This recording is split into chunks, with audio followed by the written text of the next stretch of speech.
नमस्कार दोस्तों, एएसएससी प्रिपरेशन के यूट्यूब चैनल आपसे का स्वागत है। दोस्तों हम लोग मैथमेटिक्स में आज से चक्रवृद्धि ब्याज यानी कि कंपाउंड इंटरेस्ट के विषय में पढ़ेंगे। इसके पहले हम लोगों ने साधारण ब्याज के बारे में पढ़ा, उससे बनने वाले जितने टाइप के प्रश्न थे मैंने आपको समझाया और उसके पश्चात हमने मिक्स क्वेश्चन भी देखे। आज से जो हमारा स्टार्ट होगा वो होगा चक्रवृद्धि ब्याज। चक्रवृद्धि ब्याज शुरू करने से पहले कुछ छोटी मोटी चीज़ें हैं जिसको आपको बताना जरूरी है ताकि आपकी समझ बन सके कि कैसे चक्रवृद्धि ब्याज साधारण ब्याज से अलग है। ठीक है, तो पहले हम समझते हैं। देखिए, जब मैंने आपको बताया था साधारण ब्याज की हम बात करें, साधारण ब्याज देखिए, और यही हम लिख देते हैं चक्रवृद्धि ब्याज। अब आपको बस इतना समझना है कि दोनों में कहां से अंतर होता है और क्या डिफरेंस हमें देखने को मिलता है। ठीक है, जैसे फॉर एग्जांपल हम आपसे कहें कि भाई देखिए 3 साल के लिए हम पैसा इन्वेस्ट कर रहे हैं। कितने साल के लिए? 3 साल के लिए। अगर हमने 100 रुपए इन्वेस्ट किया, कितना? 100 रुपए, और 10% पे, कितने पे? 10% पे। तो आपको पता है अगले साल जब हमको पैसा मिलेगा, कितना मिलेगा? 110 रुपया। इतना तो क्लियर है आपको। फिर वही 100 रुपए अगर हम चक्रवृद्धि ब्याज पे इन्वेस्ट करें तब 110 रुपए मिलेगा। ठीक है, तो आप कहेंगे कहाँ दिक्कत हुआ? यहाँ भी 110 मिला, यहाँ भी मिला, ये तो सेम है, अलग कैसे हुआ? अब समझिएगा अलग कैसे हुआ। साधारण ब्याज की बात करें तो 10% 100 रुपए पे हर साल मिलता है। केवल 10% मिलेगा और 100 रुपए पे, 100 रुपए पे हर साल मिलेगा। तो देखिए जब यहां हम आएंगे तो अब 100 रुपए पे 10% और यानी कि 10 रुपया और मिला, तो 110 था, अब कितना हो जाएगा? 120, ऐसे ही 130, ऐसे ही 140, 150 एंड सो ऑन। ठीक है, कहने का मतलब ये है कि हर साल जितना परसेंट है उतना ही हर साल आपको मूलधन पे मिलेगा। किस पे? मूलधन पे। यहाँ पे टैक्स मिलेगा या यहाँ पे ब्याज हर साल मिलेगा और वो पैसा में जुड़ता चला जाएगा। लेकिन अब इस पे कितना मिलेगा? देखिए यही पॉइंट वाली बात है। क्या जो 10% जुड़ेगा यहां से कि यहां से? यहां से जुड़ेगा। इसका 10% निकालना पड़ेगा अगले साल के लिए। इसका 10% निकालेंगे तो 11 आएगा। 110 में 11 जोड़ेंगे तो 121। फिर अगले साल के लिए 10% निकालेंगे तो इसमें कितना आ जाएगा? 12.1। देखिए अब इसका 10% जुड़ेगा अगले साल के लिए तो 0 से 0 गया, कितना आ गया? 12.1। 121 में 12.1 जोड़ेंगे तो 1331, 133.1। अब देखिए आप यहाँ पर डिफरेंस देख पा रहे होंगे।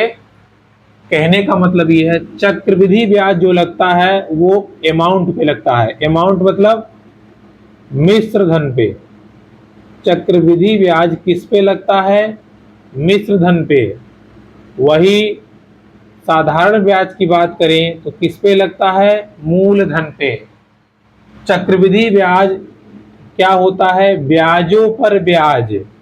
इसमें ब्याजों पर ब्याज लगता है। ब्याजों पर ब्याज मतलब जैसे हमने आपसे कहा कि अगले साल आप पैसा देंगे, 150 रुपए देंगे।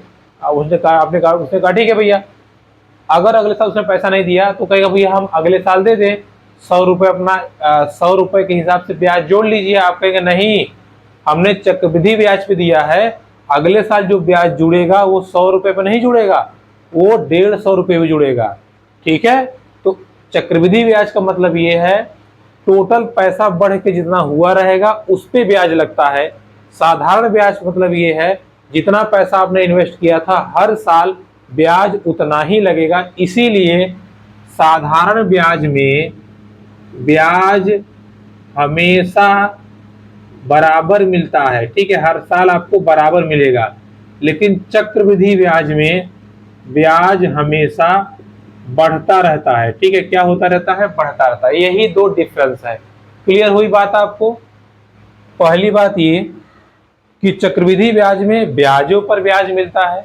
दूसरी बात ये कि साधारण ब्याज पे जो ब्याज होता है हर साल समान रहता है। ठीक है, अगर आपको पहले साल 100 रुपए मिला है तो हर साल आपको केवल 100 रुपए ही मिलेगा और वही 100 रुपए बढ़ता जाएगा। इस बात को आप ध्यान रखे रहिएगा। ठीक है, और वही अगर चक्रवृद्धि ब्याज की बात करें तो हर साल 100 से ब्याज 110 120 से बढ़ता जाएगा। ठीक है, ब्याज पे ब्याज, आपका मूलधन तो रहेगा रहेगा, ब्याज पे ब्याज लगेगा। ठीक है, मोस्ट इंपॉर्टेंट बात एक चीज आपने और नोटिस की होगी, पहले साल का साधारण ब्याज बराबर होता है चक्रवृद्धि ब्याज के।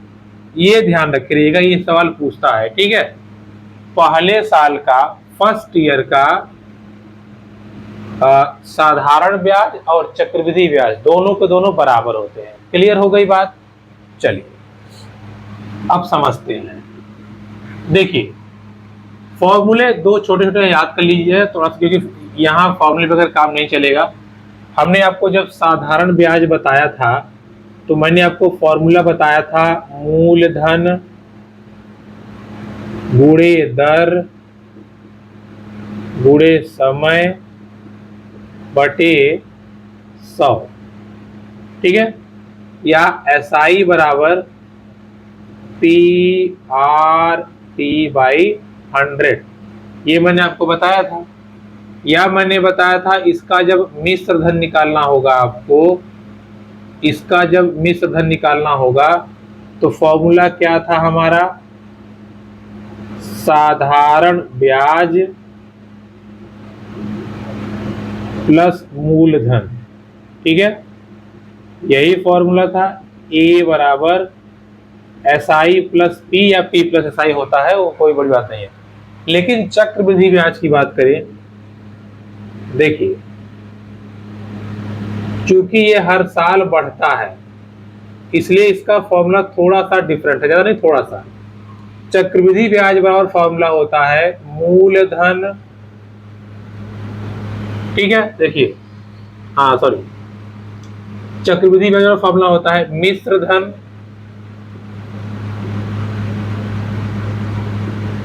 माइनस मूलधन।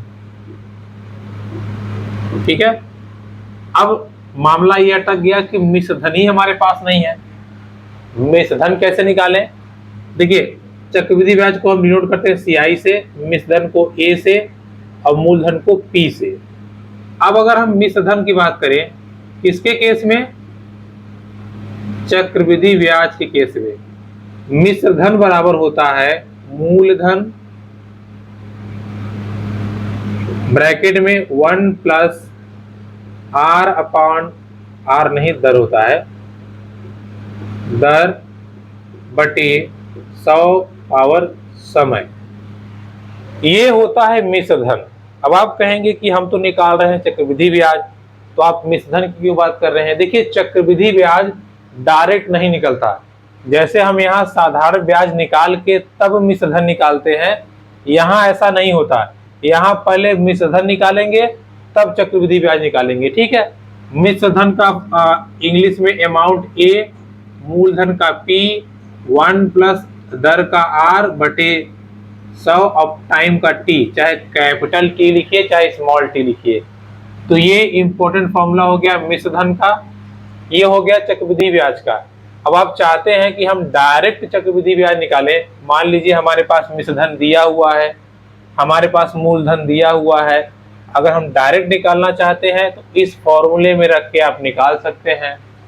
अब कभी केस ये आएगा कि आपको मिश्र धन नहीं निकाला रहेगा, सारी वैल्यू दिया रहेगा, R भी दिया रहेगा, समय भी दिया रहेगा, मूलधन भी दिया रहेगा और मिश्र धन नहीं निकाला रहेगा, कहेगा चक्रवृद्धि ब्याज निकालिए, तो आप डायरेक्ट इस फॉर्मूले में रख सकते हैं। कैसे समझिएगा, देखिए इस फॉर्मूले की बात करें, देखिए चक्रवृद्धि ब्याज बराबर हो जाएगा CI बराबर मिश्र धन का फॉर्मूला ये हो जाएगा P1 प्लस R/100T माइनस मूलधन P हो जाएगा। अगर यहां से हम P बाहर कर ले तो फॉर्मूला क्या आएगा, 1 plus R/100 power T minus 1। ठीक है, ये है साधारण चक्रवृद्धि ब्याज का फॉर्मूला। क्लियर हो गया? यही फॉर्मूले देखिए, एक मेन ये है और ये ये दो फॉर्मूले आपको ध्यान रहने चाहिए, हमारा सारा क्वेश्चन सॉल्व हो जाएगा। ठीक है, अभी हम आपको प्रैक्टिस कराएंगे। देखिए ये सिंपल सवाल है, जहां ट्रिक भी आएगा वहां हम ट्रिक भी यूज करेंगे, जहां हमारा फॉर्मूले से काम चलेगा वहां हम फॉर्मूला से भी काम चलाएंगे। ठीक है, क्लियर हो गया? याद रख लीजिए, मिश्र धन बराबर होता है मूलधन ब्रैकेट में 1 प्लस दर बटे 100 पावर समय, या A बराबर P1 plus R by 100 power T। T समय है, R दर है, P मूलधन है और A अमाउंट है, और फिर CI कंपाउंड इंटरेस्ट। क्लियर हो गई बात? ये फॉर्मूला आप नोट कर लीजिए। ठीक है, चलिए अब हम चलते हैं अपने कुछ क्वेश्चंस पे और प्रैक्टिस करते हैं और क्वेश्चन को बनाने का प्रयास हम करते हैं। ठीक है, अच्छे समझेंगे, हर क्वेश्चन को सॉल्व करने का प्रयास करेंगे। ठीक है, चलिए देखते हैं और क्वेश्चंस को हम समझते हैं। कहाँ गया भाई?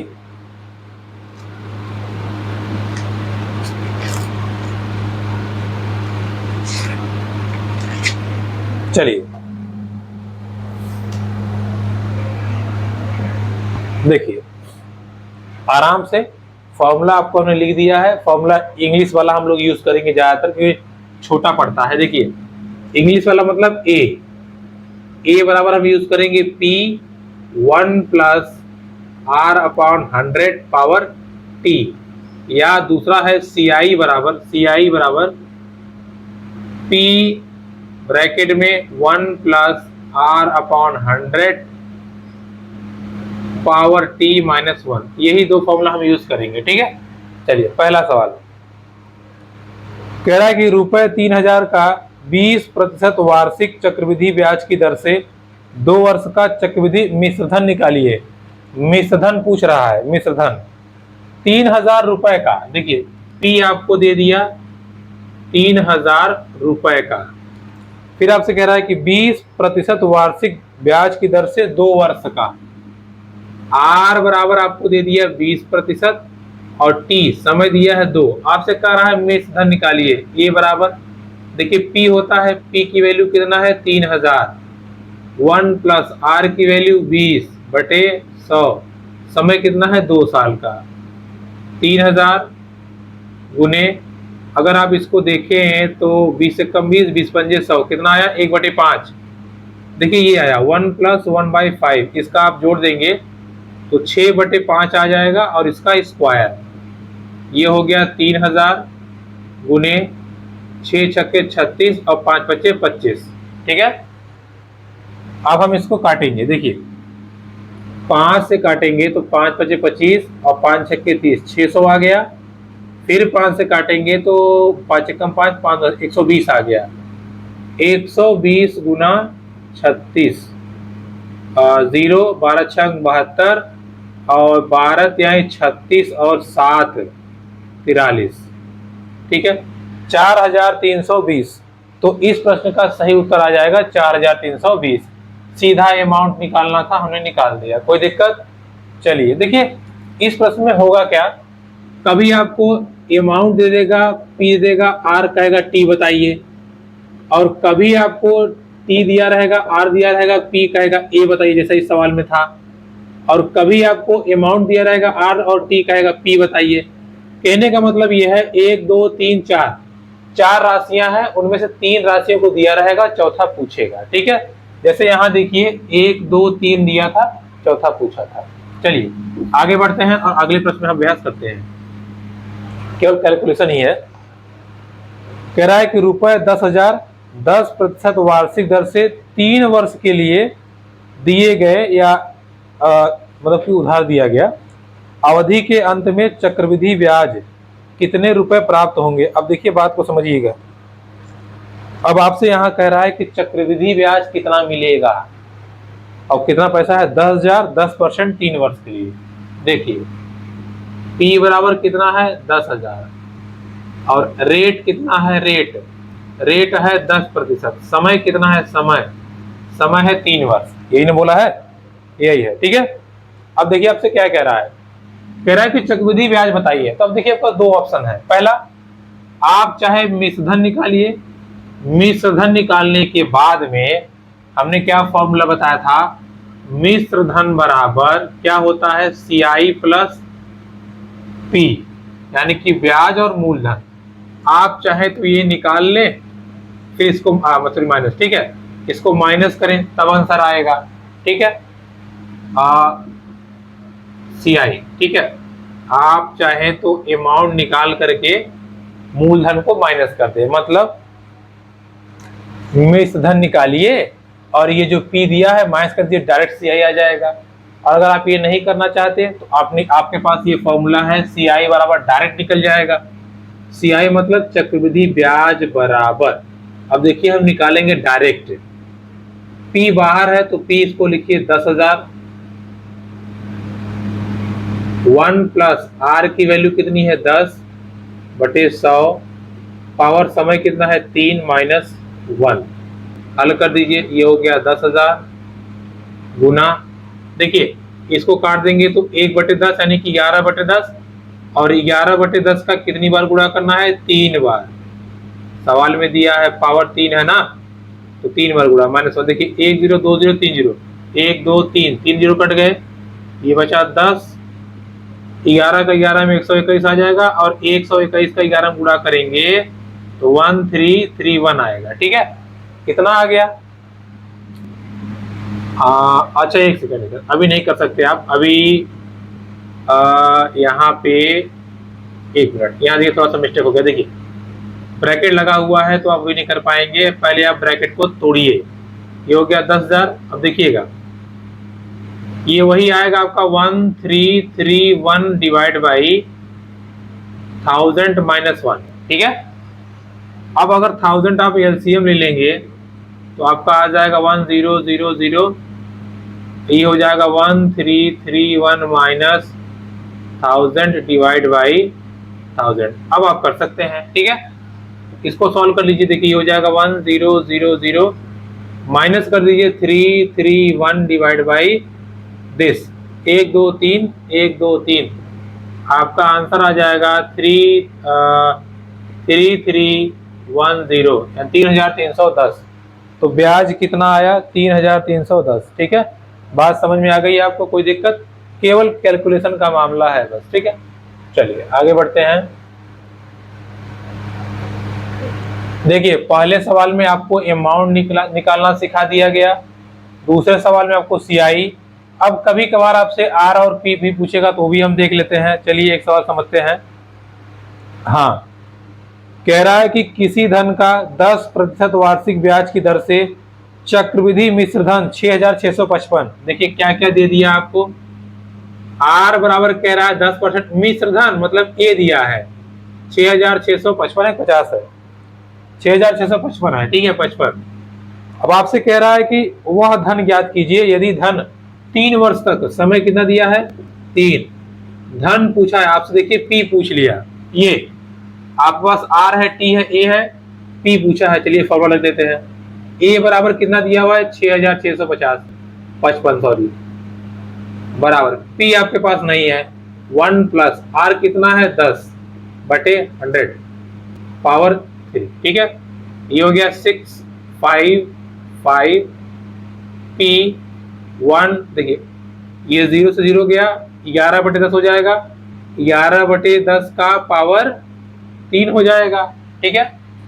यानी कि अगर अल्टीमेटली देखा जाए तो 6,655 बराबर P इंटू 131 डिवाइड बाई कितना आ जाएगा आपका 1000, ठीक है, यही आ जाएगा। आप देख सकते हैं 1311, और ये जो आपका 1311 आया है, ये आपका आया है ये 11 का 3 बार गुणा करने से। अब अगर आप देखें तो आपका P बराबर हो जाएगा, कैंची गुणा कर दीजिए, कैंची गुणा कर देंगे तो ये हो जाएगा 1000 P, नहीं सॉरी 1000 इंटू 6,655 बराबर 1331 P बराबर हो जाएगा 6,655,000 डिवाइड बाई 131, इसको डिवाइड करके 5 बार जाएगा, 5000, कितना उत्तर आया आपका P बराबर 5000, P बराबर आपका कितना आया 5000, ठीक है। तो इस चीज को आप ध्यान रखिएगा, P बराबर कितना आया 5000, कितना आया? 5000। ठीक है, चलिए आगे बढ़ते हैं और एक दो प्रश्नों को और हम समझते हैं, सॉल्व करते हैं। देखिए, आपने ए निकालना सीख लिया, आपने पी निकालना सीख लिया, आपने सीआई निकालना सीख लिया। अब अगला जो सवाल है, देखिए लिखा है रुपए 30,000 पर 7% प्रतिवर्ष की दर से कुछ अवधि के लिए चक्रवृद्धि ब्याज 7,347 है, अवधि है। देखिए P बराबर कितना दिया हुआ है? 30,000। टाइम T बराबर टाइम T नहीं, सॉरी, रेट दिया है, रेट दिया है 7%। ये दिया है भाई, हाँ, रेट दिया है आपका 7%। चक्रवृद्धि ब्याज आपका दिया है 4347, यानी कि 4,347। देखिए सीआई दिया हुआ है 4,347। अब आपसे पूछा क्या है, बात को समझिए। आपसे पूछा है कि आप अवधि बताइए, मतलब टाइम बताइए, टाइम। देखिए आपके पास क्या क्या दिया हुआ है, आपके पास P है, R है, CI है। CI का फॉर्मूला ये देखिए, CI हो गया, P हो गया, R हो गया, T पूछा है, आराम से निकाल लेंगे, कोई दिक्कत वाली बात तो नहीं है। चलिए निकालते हैं। देखिए हाँ, ये हो गया CI बराबर दिया हुआ है P मतलब 30,000, ब्रैकेट में 1 + 7/100। टाइम नहीं दिया है, कोई बात नहीं, -1। ये हो गया 4347, ये हो जाएगा 30,000 इंटू, देखिए यहाँ गुणा कर देंगे तो ये हो जाएगा 107/100 पावर T। इस 30,000 का गुणा यहाँ कर दिया और यहाँ कर दिया, तो ये -30,000। ठीक है, ये माइनस उधर जाएगा तो प्लस हो जाएगा, तो हो जाएगा 34347 डिवाइड बाई, मतलब इक्वल टू 30,107/100 पावर T। अरे इसको उधर कर दिया हमने, अब 107 आ गया, इसको इसके नीचे लेके जाइए। देखिए हो जाएगा 34347 डिवाइड बाई 30,000 और इधर 107 डिवाइड बाई 100 पावर T। अब देखिए हमको T चाहिए, T एक ही शर्त पे आएगा, यहाँ ब्रैकेट में 107 आना चाहिए और 100 आना चाहिए। ये 100 है और ये 3 है, इसका मतलब ये 3 हटेगा यहाँ से। ठीक है, 3 को हम हटा सकते हैं, तभी तो 100 का रूप आएगा। अब देखिए अगर 3 से इसको डिवाइड करें, देखिए 3 हो जाएगा, फिर 3 1 3 12 हो जाएगा, 3 चौके 12, 14 बचेगा, 3 चौके 12, 2 3 9 27। ठीक है, और ये कितना हो गया? ये हो गया आपका 10,000। ठीक है, देखिए आ गया 11449, ये आपका 107 का स्क्वायर है और नीचे आपका 100 का स्क्वायर है, ये हो गया और इधर ये हो गया। अब आप सोचेंगे हमने कैसे पकड़ा स्क्वायर है? बाबू ये 10,000 है, 10,000 100 का स्क्वायर होता है, इसका मतलब ये भी 107 का स्क्वायर है। तो अब आपका यहाँ से अल्टीमेटली T बराबर कितना आ जाएगा? 2 वर्ष। ठीक है, T बराबर, कंपेयर कर दीजिए ना, ये पूरा खत्म हो जाएगा, T बराबर 2 है, तो समय कितना आ गया? 2 वर्ष। कितना आ गया समय? 2 वर्ष। इस चीज को आप ध्यान रखिएगा। ठीक है, समय कितना आ गया? 2 वर्ष। ठीक है, चलिए आगे बढ़ते हैं और अगले सवाल को हम समझते हैं।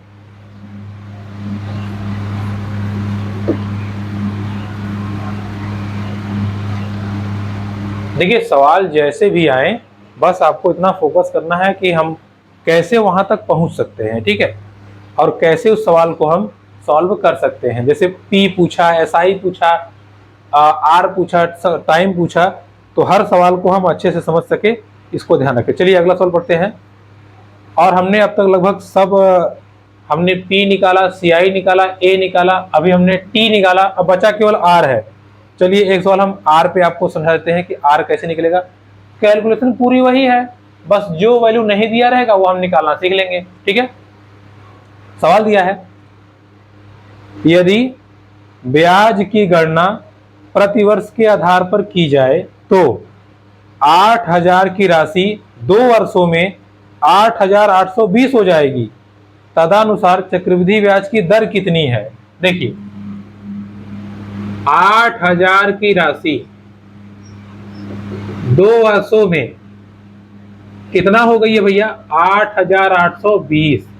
यही ना बोला है, हो जाए मतलब अमाउंट, आपको वहां पे चक्रवृद्धि ब्याज नहीं दे रहा है, हो जाए मतलब अमाउंट की बात कर रहा है। ठीक है, अब हम समझते हैं, देखिए कैसे सवाल को हम इसको हल करेंगे। हमसे कह रहा है कि P है, T है, A है, A है, P है, T है, R नहीं है, फॉर्मूला लगा दीजिए। A बराबर क्या हो जाएगा, P 1 plus R upon 100 power T। Time हमारे पास नहीं है, कोई बात नहीं, सॉरी टाइम हमारे पास है, हमारे पास ये नहीं, ये हो जाएगा 8820 divide by 8000 1 plus R upon 100 power 2। अब हम कहेंगे अरे यार ये कैसे लाए हम, देखिए 0 से 0 गया, अगर इसको आप काटेंगे 2 से तो 4 4 1 और ये 400, ठीक है, और ये आपका है 21/20 का स्क्वायर।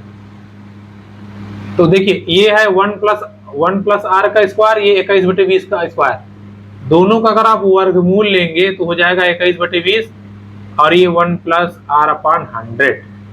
1 को इधर कर दीजिए, 21/20 माइनस 1 R अपॉन 100 बराबर क्या जाएगा, इसको माइनस करेंगे तो 1/20, अरे 20 से कम 20 बराबर R अपॉन 100, 20 पंजे 100, कैंची गुणा कर दीजिए, R बराबर 5%।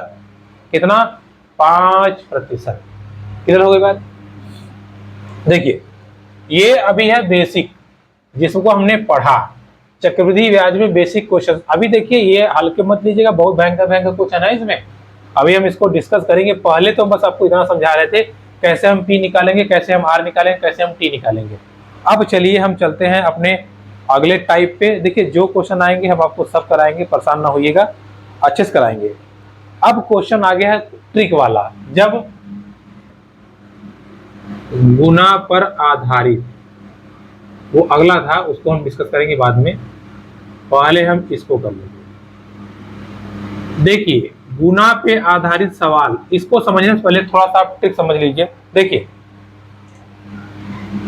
अच्छा चलिए सवाल में, आपको सवाल में निपटा देंगे। देखिए सवाल है, कोई चक्रवृद्धि ब्याज 3 वर्ष में अपने का 3 गुना हो जाता है, वही धन उसी दर से कितने वर्षों में 9 गुना हो जाएगा। अब देखिए यहां पे हम समझाते हैं आपको।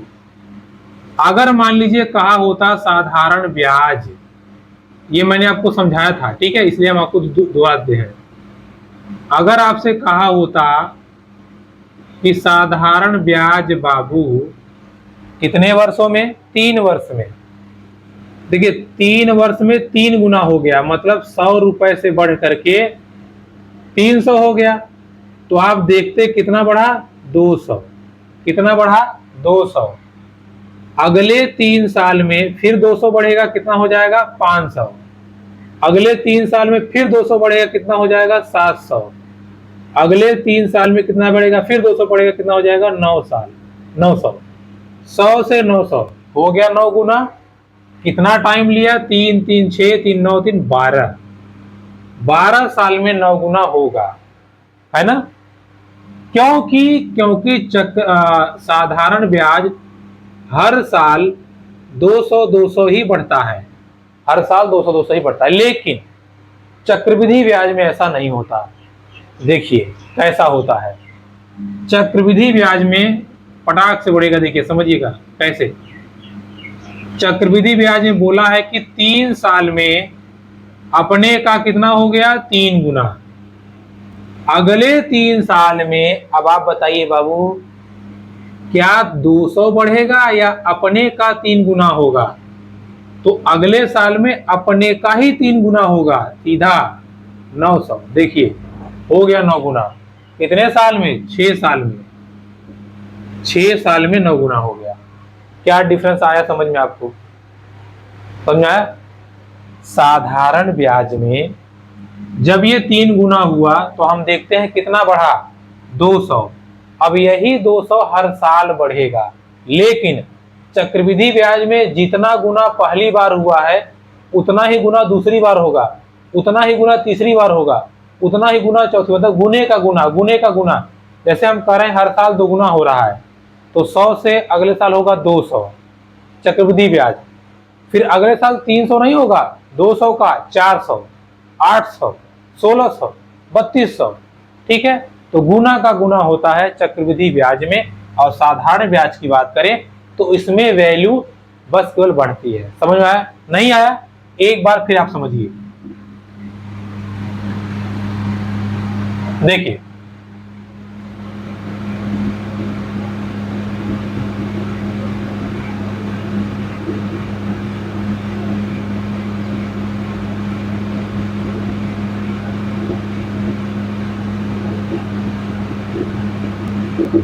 सवाल को समझिएगा।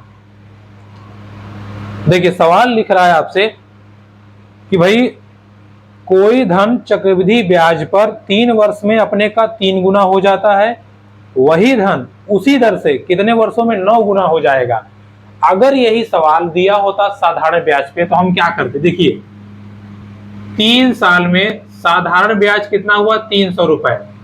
तो हम ये करते हैं साधारण ब्याज में कितना बढ़ा, हम कहते हैं 200 ब्याज बढ़ा।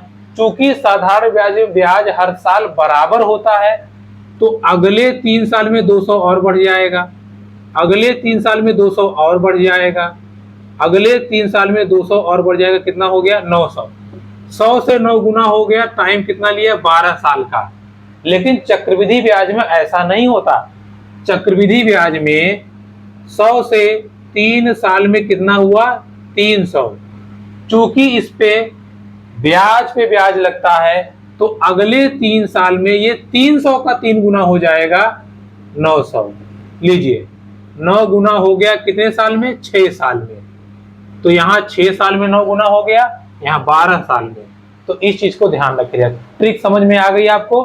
ट्रिक ये है कि चक्रवृद्धि ब्याज में ब्याज पे ब्याज लगता है, इसीलिए यहाँ पे गुना होगा, गुने पे गुना होगा। हम ये नहीं देखेंगे कि कितना बढ़ा था, हमें जोड़ना है, ऐसा कुछ नहीं। यहाँ बस गुना करते जाइए, 100 से 200, 200 से 400, 400 से 800, 800 1600। ठीक है, चलिए अब हम सवाल को उड़ाते हैं धड़ाधड़। देखिए, आप बगैर कॉपी पेन के बता देंगे। चलिए, कोई चक्रवृद्धि ब्याज 5 वर्ष में 2 गुना हो गया, उसी दर से 8 वर्ष में कितना होगा? देखिए, 5 साल में 2 गुना हुआ है, अगले 5 साल में 2 गुना 4 हो जाएगा, अगले 5 से 4 गुना 8 हो जाएगा। कितना समय लगा? 15 साल। ठीक है, 15 साल। 5 साल में 2 गुना हुआ था, अगले 5 साल में 4 गुना हो जाएगा, अगले 5, मतलब इसका तो 2 गुना ही हुआ ना, इसका तो 2 गुना ही हुआ, तो कितना हो जाएगा? 8। और 8 गुना बोला था तो 8 गुना होने में कितना टाइम लेगा? 5 5 5 15 वर्ष। ठीक है, और समझेंगे? चलिए और समझते हैं। एक धन चक्रवृद्धि ब्याज पर 4 वर्ष में 2 गुना हुआ, उसी दर से कितने वर्ष में? 16 गुना होगा। देखिए, 4 वर्ष में कितना हुआ है? 2 गुना। अगले 4 वर्ष में 2 का 2 गुना 4, अगले 4 वर्ष में 4 का 2 गुना 8, अगले 4 वर्ष में 8 का 16, हो गया 16 गुना। कितना टाइम लगा? 4 4 8 12 और 4 16। 16 साल में वो 16 गुना हो जाएगा, 16 साल में वो 16 गुना हो जाएगा। इस चीज को आप ध्यान रखे रहिएगा, आप अच्छे से क्वेश्चन को निपटा दीजिएगा। ठीक है, चलिए थोड़ा और अभ्यास आपको कराते हैं इसी टॉपिक पे। कहाँ गया भाई? हाँ, चलिए समझते हैं ये सवाल, एक दो और सवाल समझ लेते हैं। लिखा है, कहाँ गया भाई? हाँ, अगला सवाल लिखा है आपसे कि एक धनराशि चक्रवृद्धि ब्याज पर जमा करने पर 4 वर्षों में अपने की दोगुनी हो जाती है, तो कितने वर्षों में अपने की 4 गुना हो जाएगी? देखिए, फिर यही सवाल है। 4 वर्ष में 2 गुना हुआ है, मतलब 1 से 2 हो गया, अगले 4 साल में 2 से 4 हो जाएगा। यही तो बोला है कि 4 गुना होने में कितना वर्ष लगेगा, तो 4 गुना होने में 8 वर्ष लगेगा। कितना? 8 वर्ष। ठीक है, 8 वर्ष लगेगा, इस चीज को ध्यान रखे रहिएगा। चलिए आगे बढ़ते हैं। चक्रवृद्धि ब्याज पर निवेशित एक धनराशि 5 वर्षों में दोगुनी हो जाती है, मूल की 8 गुना कितने समय में होगी? देखिए 5 वर्ष में दोगुनी हुई है, 8 गुना हमको जाना है।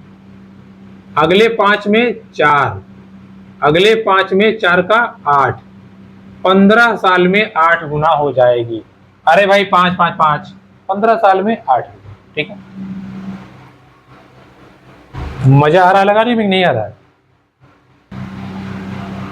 तो दोस्तों ये थी आज की हमारी क्लास, जिसमें हम लोगों ने चक्रवृद्धि ब्याज को देखा, गुना पे आधारित सवाल को देखा। अब आगे क्लास और मजेदार होंगी और इंटरेस्टिंग होंगी। वीडियो आपको पसंद आई तो चैनल को सब्सक्राइब कीजिएगा, दोस्तों में शेयर जरूर कीजिएगा। मिलेंगे आपसे अगली वीडियो में, तब तक के लिए